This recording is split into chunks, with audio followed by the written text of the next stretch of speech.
कॅटरीना ठाकूर कोकणशाहीच्या दिवसभराच्या बातम्या या विशेष बुलेटिन मध्ये आपल्या सर्वांचं स्वागत करते। चला तर मग जाणून घेऊया सिंधुदुर्ग जिल्ह्यासहित संपूर्ण कोकण आणि अखंड महाराष्ट्रात नेमकं काय काय घडलं।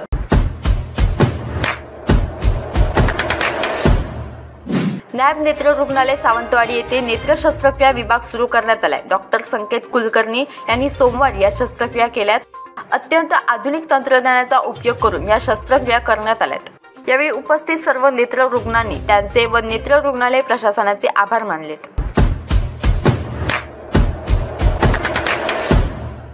देवगड येथे सहलीसाठी आलेल्या पुणे येथील सैनिकी शाळेतील 5 मुला-मुलींचा समुद्रात बुडून दुर्दैवी मृत्यू झाला। या पार्श्वभूमीवर विजयदुर्ग कोस्टल पोलीस ठाणेही सतर्क झाले असून पर्यटकांची सुरक्षा आणि पर्यायाने त्यांची व्यवस्था व समस्या याबाबत विजयदुर्गचे सहाय्यक पोलीस निरीक्षक हेमंत देवरे यांनी हे पाऊल उचलले। मुंबई गोवा महामार्गावर हातकंब्याजवळ चरवेली नजीक सोमवारी रात्री भीषण अपघात झाला। या अपघातात राहुल आव्हाड राहणार पनवेल जिल्हा रायगड या दुचाकीस्वाराचा मृत्यू झाला।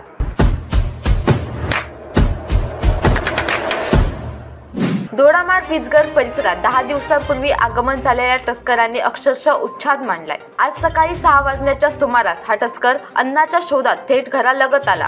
टस्कर दिवसा देखील थेट लोकवस्तीत येत असल्याने ग्रामस्थ व शेतकऱ्यांमध्ये भीतीचं वातावरण पसरलंय। देवगड समुद्रात बेधुंद खलाशाने 3 खलाशांना बेदम मारहाण केल्याची घटना सोमवारी पहाटे घडली होती।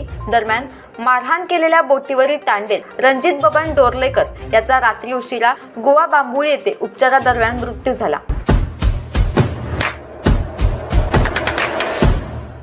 याबरोबरच कोकणशाहीच्या दिवसभराच्या बातम्यांमध्ये इथेच थांबतोय, पण तुम्ही मात्र दिवसभराचे अपडेट्स आणि ताज्या घडामोडी जाणून घेण्यासाठी कोकणशाहीचं YouTube चॅनल सबस्क्राइब करा, फेसबुक पेज लाईक करा आणि Instagram पेजला फॉलो करायला विसरू नका।